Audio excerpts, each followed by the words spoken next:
It's another Saturday when we'll bring you your favorite security and safety tonic. Every week we'll bring you the information you need to live, you need to use to keep your life safe and secure. Welcome to the programs today. Today is another day, and it's a glorious day. It's been a week of cheering news with the onslaught against criminals across the country, particularly the Federal Capital Territory, Abuja, where before now it seems that criminals have overrun the territory. But the last 1 week has been relatively calm because of the onslaughts by the security agencies. We just pray that this will continue, and not that when some grants have been gained, then they will relax again, then these criminals will come out again. The number one essence of governance is the protection of life and property of the citizens and the welfare of the people. And so for a government to exist, a government must take every positive measure to ensure that the people are safe and secured. Welcome to your program. My name still remains Patrick Abambu. On this program today, we'll be bringing you a collection of reports, exciting reports from different security services. We'll be starting from the Army headquarters, the Nigerian Army headquarters, as Shuli Daniels brings us a report of the visit by the Chief of Army Staff to the southeastern states of Nigeria. Sit back as we bring you this report. In his drive to improve the performance of personnel of the Nigerian Army, the Chief of Army Staff, Lieutenant General Taoreed Abiodun Lagbaja, strategically planned his first operational trips of the year to the southeast states, where he pledged to the governors that the Nigerian Army is determined to do their best to ensure security in the southeast states. Coming into Imo yesterday, I can attest to the fact that the security situation has improved significantly, and this has been achieved largely due to the support of the government and the good will of Imo State through the military and other security agencies. I also want to appreciate you, Your Excellency, for your personal leadership that has led to tremendous improvement in the security situation in Abia State since your assumption of office. I'm saying this based on the hindsight of my knowledge of the state and the challenges I encountered as the General Officer commanding 82 Division. So I want to sincerely appreciate you, Your Excellency. And I also want to pledge the readiness, the willingness, and the availability of the formations and units of 14th Brigade and even other Nigerian Army assets deployed around this area to support the government of Abia State to ensure that we continue to improve on the state of security and assist the state government to provide that enabling environment for economic activities and development to thrive. I want to appreciate His Excellency and the good people of Enugu State for the support that you have provided to 82 Division, the Garrison, 103 Battalion, and other deployments that we have across Enugu State. Through your support, the troops have been able to show presence in population centers and conduct patrols and other operations to create stability and a peaceful environment. General Lagbaja also solicits the governors to impress their people to continue in the support of the Nigerian Army. We have enjoyed a warm and cordial relationship with the government and the good people of Abia State, and I solicit that we continue to impress on the people, continue to support the army, so that together we will deliver on our constitutional responsibility and support the government. Thank you very much, Your Excellency. In their response, the governors of Enugu, Ebonyi, Abia, and Imo states thanked the Chief of Army Staff and urged for the continued support of the Nigerian Army. So you are very, very critical and central for the development of the state. So we will continue to work with you. And for you particularly, who you are not just a friend, but you also have attachment to the Southeast. Haven't been here for close to 2 years. So I'm very, very happy to receive you to say thank you very much for your visit. And I believe that you will find time to visit more and more. And next time when you are coming, instead of planning to sleep in you should plan to sleep in Abia, so that we can also extend our traditional hospitality when you would have removed uniform. So on behalf of my people in the States, I want to express our gratitude to you for your support. And I want to thank you for the visit. I want to thank your men also for the support you are giving us. We will continue to support Nigeria. We will continue to collaborate with Nigeria, particularly under your leadership. And I attest to the fact, my little knowledge of your personality. You are one of the finest officers ever produced by Nigeria.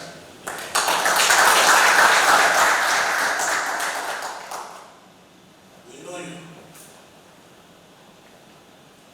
And your knowledge of Southeast, when you commanded the 2 division,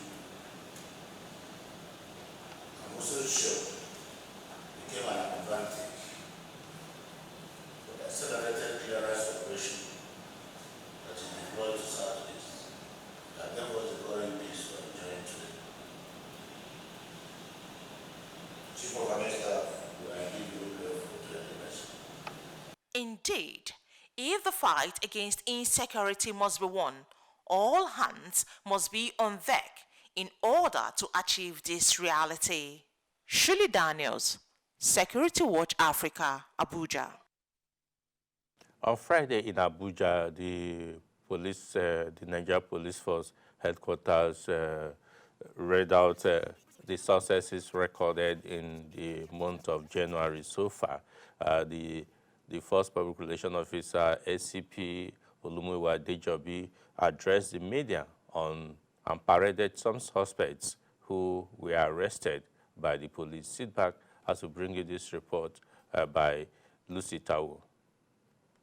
Responding to the increasing waves of armed banditry and kidnapping across Nigeria, the Inspector General of Police, IGP Kayode Egbetukun, reinvigorated the Nigeria Police Force tactical teams while setting up a special intervention squad to crack down on the menace of violent crimes in Nigeria and the Federal Capital Territory, Abuja, in particular. This Friday in Abuja, the Force Public Relations Officer, ACP Olumuyiwa Adejobi, paraded various criminal suspects arrested from across the country. On 6th of January 2024, along Ogogo Opi Road, Enugu State, kidnappers accosted a car coming from Nsukka. Personnel of PMF 76 of Nigerian Police Force on pinned down in front of their base, led by one of the officers, confronted the criminals and engaged them in a fear-God battle, which led to the rescue of 3 kidnapped victims, while one of our operatives sustained bullet injury in the crossfire and, of course, is recuperating in one of our medical facilities in that state. On 7th of January 2024, armed bandits in their numbers attacked Wama village, Kofi local government of Katsina State, to kidnap the residents of the village, but was strongly repelled by men of the force who are deployed to the area by the Commissioner of Police in charge of Katsina State. You will recall that on 23rd of January, the force made a statement informing Nigerians of the new trend of staged kidnapping. This is another trend that we need to take note of. We have cases in Federal Capital Territory where a man staged his own kidnapping. We have cases in Lagos State, This is another case from Nasarawa State. So we want to urge Nigerians to always contact the police and security operatives when people raise alarm of kidnapping. Operatives of the Department of Force Intelligence, IRT, engaged some armed bandits within the axis of, that is, Buhari-Kaduna area, in a fierce gun battle and neutralized 3 of them, including their gang leader, known as Meigemu, aka Godara. He's a popular kidnapper. His name is everywhere on our internet, on our platforms. But I want to announce that this early hour today, Meigemu, aka Godara, has been neutralized with other members of his gang. Several numbers of arms and ammunition of various calibers were recovered from these suspects. Before you are some of our recovered arms and ammunition, 3 GPR chargers, AK-47 rifles, Type 06 rifles, locally fabricated rifles, pistols, locally fabricated pump actions, 504 pieces of AK-47 live ammunition, and 100 pieces of AA ammunition, that is anti-aircraft ammunition. And of course, within the space of 2 weeks, we have made 154 rescues.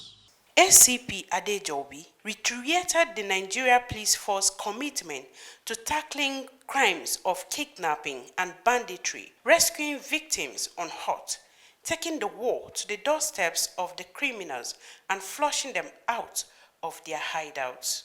The Nigeria Police Force reiterates its commitment to tackling crimes of kidnapping and banditry, rescuing kidnapped victims on hot, uniting them with their families, taking the war to the doorsteps of the criminals, flushing them out of their hideouts, and restoring peace to our dear country, Nigeria.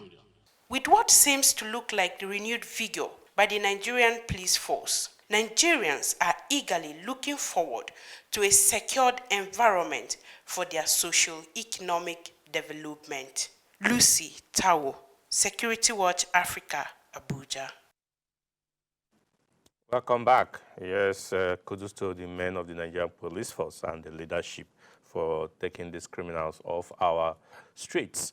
Yes, let's go to the DIA, or otherwise known as Director of Intelligence, Defense Intelligence Agency, where they decided to train some Nigerians on psychological operation. Sit back as we bring you this report by Shuli Daniels.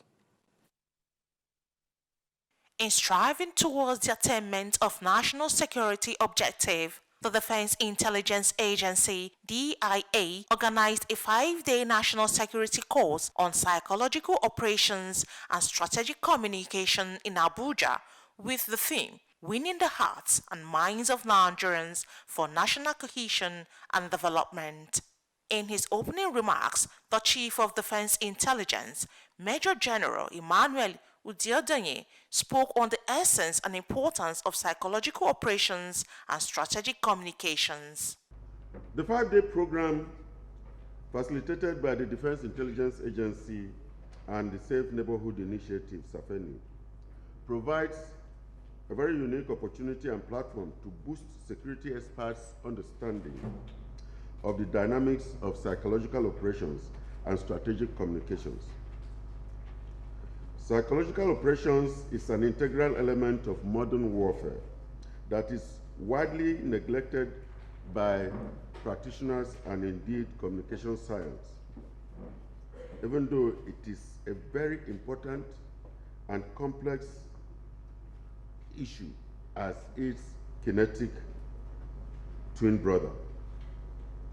The course, themed Winning Hearts and Minds for National Cohesion and Development, was therefore carefully chosen to increase the knowledge and skills of high-performing professional planners on strategic communication aimed at de-escalating conflicts and promoting national cohesion and progress. The keynote lecture was delivered by the Chief of Defense Staff, General Christopher Musa, who was represented by the Director Training, Defense Headquarters, Rear Admiral Dapriye Matthew. The topic is very apt and is timely at when the armed forces of our dear nation and security agencies are grappling with threats that requires application of a multifaceted concept to deal with. I know that the Chief of Defense Staff is an ardent student of Sun Tzu, and that's why I can see one of Sun Tzu quotes. In the words of Sun Tzu, he said, "To subdue the enemy without fighting is the acme of skill. Those who are skilled in war subdue the enemy's army without battle. They capture his cities without assaulting, and they overthrow his state without protracted operations," the words of Sun Tzu. The Director of Psychological Operations Defense Intelligence Agency, Mrs. Chinyere Usman, spoke on the aim of the course. The course is aimed at equipping security and communication practitioners with the skills of planned communication and use of psychological operations instruments in enhancing national security. After the opening section, the Chief of Defense Intelligence spoke on their expectations from the training program. The intent of this program, which cuts across all ministries, departments, agencies at state and federal level, is first to articulate ways to reconnect with our communities and enlighten them on the importance of lawful conduct as against the criminalities, the insurgencies, and tendencies against societal norms. Shuli Daniels, Security Watch Africa, Abuja. Welcome back. If you are just joining us, this is your program Security Watch Africa. Only on this station, the African Event Television, you get to get these information, exclusive information indeed. Yes, part of the psychological operation is also the employment of a civil-military cooperation projects, which the Nigerian Army are particularly taken to a higher level by engaging communities, both where they have operations ongoing and other communities that, so long as in the Nigerian territory, the Nigerian Army decide to give back to the society by ways of providing intervention projects, carrying out construction of roads and provision of medical aids and all that. And one man who experienced it, having served under 5 chief of civil military affairs, talking about Lieutenant Colonel Zando Danjuma, decided to put together his experience in the department. Sit back as we bring you this report put together by Elizabeth Tanko on the launch of a book on civil military affairs in the Nigerian Army. Over the years, the military in Nigeria has fought to maintain peace and safety in the country. The Armed Forces of Nigeria has derived a strategic means, which is the civil-military relations, to ensure this is executed in collaboration with the civil populace. In order to document the essence and operations of the civil-military relations in the Nigerian Army, Lieutenant Colonel Zando Danjuma wrote a book on his experience and sojourn in the Department of Civil-Military Affairs. The book launch attracted so many dignitaries from the public and private sectors in Nigeria and beyond. Lieutenant Colonel Zando Danjuma worked for several years under 5 Chief of Civil Military Affairs in the Department of Civil Military Affairs of the Nigerian Army, and he is currently the Commandant of Command Science and Technical Secondary School in Nasarawa State. Present at the book launch as the guest of honor was the Chief of Army Staff, Lieutenant General Taoreed Lagbaja, represented by the Chief of Civil Military Affairs, Major General Nosa Hare Ugbo, who in his goodwill message applauded the author of the book. The book has been welcomed and